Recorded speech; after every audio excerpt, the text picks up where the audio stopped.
There is a secret belief, a poison that many of us carry at the bottom of the soul. It is the suspicion that we were born with a manufacturing defect, a fundamental failure in our being that, no matter how well we hide, makes us, in essence, unworthy of true and deep love. And then we spend our lives asking ourselves, silent echo, when will they see a crack under the makeup, leave me like everyone else? If this pain is familiar to you, this message is for you. For it is from this belief that we are fundamentally wrong, that the pain of invisibility is born. Because we fear that our true self will be rejected, we become masters in the art of camouflage. We have learned to be what others need, to say what they want to hear, laugh at their jokes, and hide our own tears. And as we do that, we become invisible, and then we suffer because no one seems to see our soul, without realizing that we were ourselves who hide it first for fear that it would not be worthy of being seen.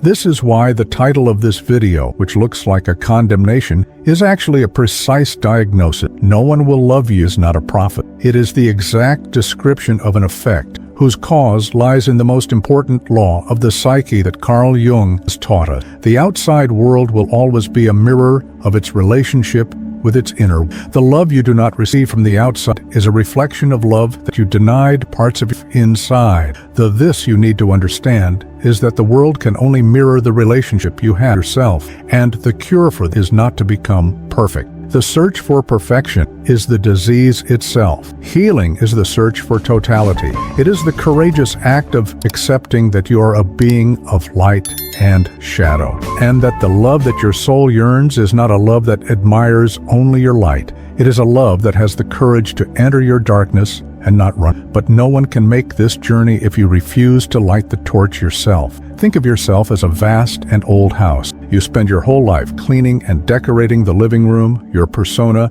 making it impeccable for visitors. Keep the moldy basements and dusty attics or your shadow locked to 7, dying of the mess, ghosts, and memories that live there. And then you wonder why no one ever wants to spend the night. The truth is that no one can love the whole house because you are only offering a facade-guided tour. True love, the love that feels at home, only enters when the owner of the house has the courage to give him the key to all rooms. The promise of our journey today is not a trick for love him. It is a call for you to love yourself. We will explore the 5 Jungian truths, the 5 masters' key to unlocking the rooms of your soul, so that love is no longer a desperate search for a visitor and becomes an inevitable consequence of finally becoming your own true. The first step in opening the doors of your soul is to deconstruct the most common and most frustrating lies of our self-help culture. Love's first. It is the exhaustion of spending years trying to love more, to repeat positive statements in front of the mirror, to practice self-care rituals such as taking a bathtub or lighting a candle, but in the following silence still feel that deep empty, that feeling of inadequacy and the voice of relentless self-criticism that does not shut up. Why does this happen? Jung's deep psychology teaches us that most of what we call self-love today is actually an exercise of ego trying to convince himself, and it fails miserably because there are unconscious parts of us, our injured complexes, our abandoned inner child who simply do not believe in the lie that the ego is counting. Jung's path is not that of superficial self-love. It is the path of individuation, the hard, honest, sometimes painful, but immensely rewarding process of becoming a psychologically entire and indivisible individual. And here is the revelation that completely changes the rules of the game. The first step towards totality, the founding of all genuine self-love, is not love. It is the courage. It is the courage to finally stop trying to love only your facade and instead turn inward and look at the parts of yourself that you consider not kind, the shameful, the parts you hid from everyone, and especially from yourself. True self-love is not born of ignoring these parts, but of having the strength, passion to face them without so that you can start identifying these. The invitation is for a statement in a place where you will not be heard. Say aloud with the greatest sincerity you can, I love myself, accept myself and completely, and then be silent and listen. What is the first voice that arises in your mind to mock, to doubt, or to contradict this sentence? Maybe she says, "You kidding?" and your failure. This voice, this resistance, is the beginning of your true work. It is the voice of your shadow or your injured complex asking not to be silenced with one more statement, but to finally be heard. Think that trying to love with positive statements without first doing the inner work is like hiring a painter to apply a layer of fresh and face ink to the wall of a house that has its foundations cracked. On the outside, the house may even seem a little better for a short time, but the ink does not solve the structure, and in the first storm, the cracks will appear again. The work Jung proposes to us is not that of a painter, it is that of an engineer of the soul. It is to have the courage to go down the dark basement, to the founding of your psyche, and with patience and work, to fix the cracks that compromise the whole structure. The result of not accepting in full is the pain of inventicity. It is the feeling of spending a lifetime acting on a stage. It is becoming a social chameleon, master to change color, to adapt to each environment, each person with each expectation. And behind this skill lies a paralyzing and constant fear, the fear that if people saw their true self with all their colors, including the darkest and most intense, they would reject him instantly. To understand how we created this, we need to go back to the moment of our great inner exile. In childhood, guarantee our emotional survival, to receive love and to feel we all made an unconscious. We learned to observe our environment and identify which our parts were applauded and which were disapproved or punished. And then we ban all unacceptable, perhaps our anger, our vulnerability, our ambition, our sexuality, our wild joy, to the distant and dark kingdom of our shadow. And what's left, the collection of acceptable and good traits, has become our persona, the functional mask we learn to present to the world. And here is the breach of expectation that connects its inventicity with its love. The reason you don't really feel loved in a way that nourishes your soul is because you are not allowing your whole self be seen. You only offer your persona to be loved. And his soul, in his deep wisdom, knows that love directed at a mask is a conditional love, is a fragile love, and is ultimately false love. You yearn for a soul connection, but it only presents to the world its shell. Think of himself as the ruler of a kingdom who, to please neighboring kingdom, avoid conflict, made a tragic decision. You banned your wisest counselors, your strongest generals, and your most passionate artists simply because they were too intense or inconvenient. And now you governs a kingdom that is pleasant, peaceful, and polite, but which is weakened, lifeless, and terribly vulnerable. And you feel terribly alone on the throne. True love, a true covenant with another kingdom, can only come when you have the courage to sound the trumpets and call your powerful exiles back home. After recognizing the parts that have been exiled, the next step on the journey is the frightening of all, considering bringing them back home, and the anguish that paralyzes us here is the deepest fear of rejection. It is the absolute belief that if you show your flaws, your anger, your deep sadness, your vulnerability, people will inevitably leave. And to avoid this pain, you keep your exiles chained in darkness, condemns yourself to a life of loneliness in your own. And this is where we come across the great paradox of human magnetism. Perfect people, those who live exclusively on their personas, who never make mistakes, are always pleasant and predictable, may even be admirable at a distance, but they are rarely magnetic. They are two-dimensional. The true attraction, the fascination that holds our soul, is awakened by people who have integrated their shadow, people who have depth, complexity, a hint of danger in a good sense, an authenticity that is both strong and vulnerable. And the revelation that becomes the game of your love and social life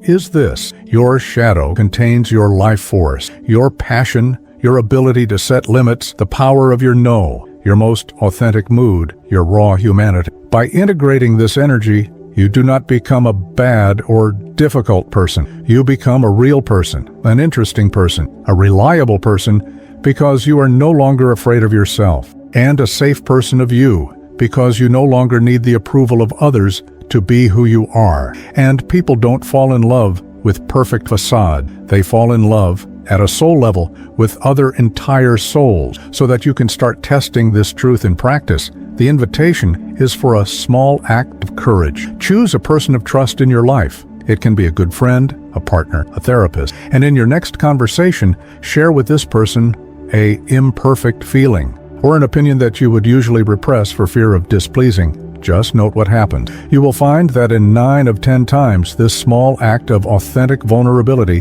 will not break the connection. On the contrary, it will deepen it in a way that your mask would never give. Think that a light without shadow is like the light of an opera. She is brilliant, yes, but she is cold, sterile, and blinding. No one wants to sit around a hospital lamp to warm up. The beauty of a fire, the light that attracts us on a dark night, the light that warms us and around which the stories are told and the connections are made, lies precisely in the dynamic game between the flames, which are the light, the dancing embers, the movement of the smoke. By embracing your shadow, you are no longer a fluorescent lamp and become the fire around which souls want to gather. After understanding that your shadow contains your power and magnetism, the most important and most practical question of all emerges in mind. It is the pain of how. How can I integrate my shadow safely? How can I make peace with my anger or my vulnerability without dominating and destroying the life I built with so much effort? The key to safe and conscious integration, the method Jung has taught us, is not to start acting its shadow in the world.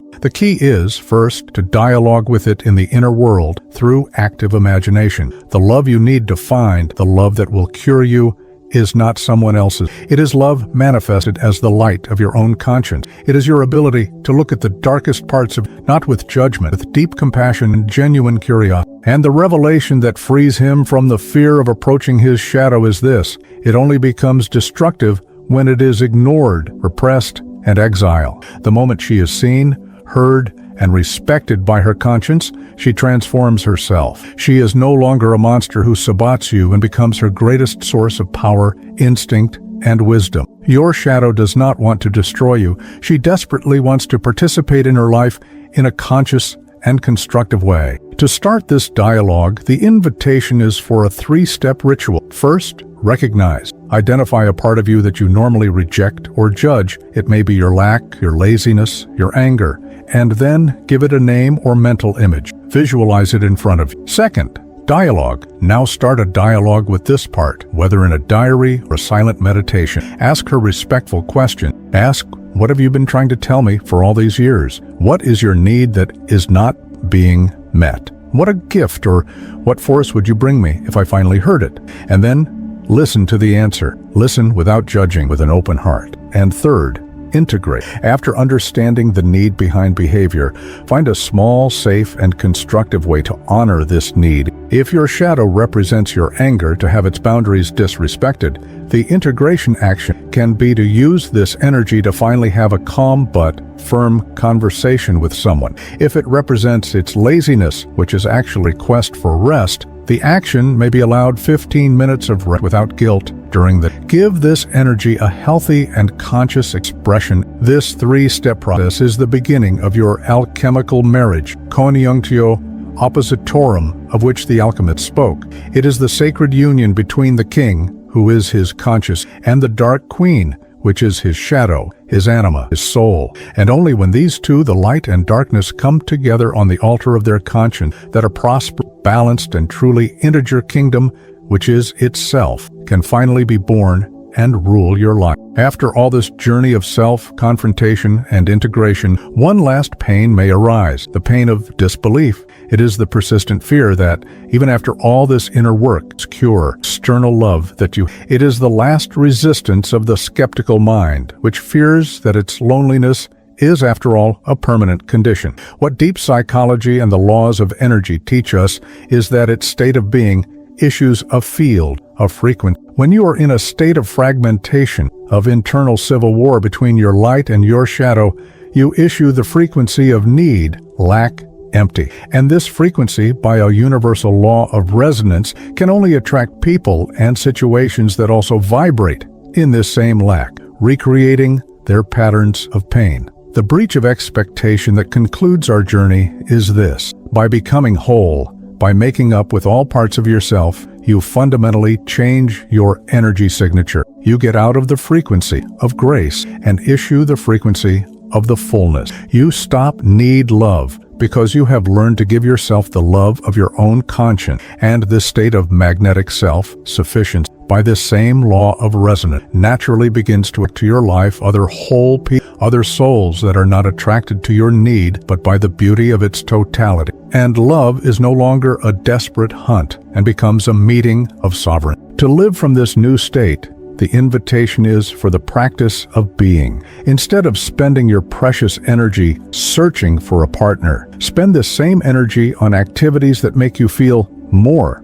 alive, more creative, more whole. Invest in your passions, in your projects, in your friendships. The focus of your life changes radically, finding someone to become more and more yourself. We travel together today of the pain of feeling a beggar, begging for love and validation outside, to the journey of becoming the sovereign of his own inner kingdom, capable of giving himself the love and acceptance he always sought. We went through the lies of love yourself, the exile of our shadow, its magnetic power and its integration process. And the great secret, this you needed to understand, is that external love is and always will be an echo of your relationship, the whole of your own being. The universe, people in it, can only love you to the exact extent that you have had the courage to embrace all your and all your. For individuation, the process of becoming whole is not a selfish way. It is your greatest service to the world. By healing, when becoming a source of love instead of a vacuum of necessity, you allow true love, the one based on the resonance of souls and not on the wound codependency, can finally flourish in your life and the lives of those you play. So stop looking for the love you need. Start today the brave and sacred journey to find and to welcome the parts of yourself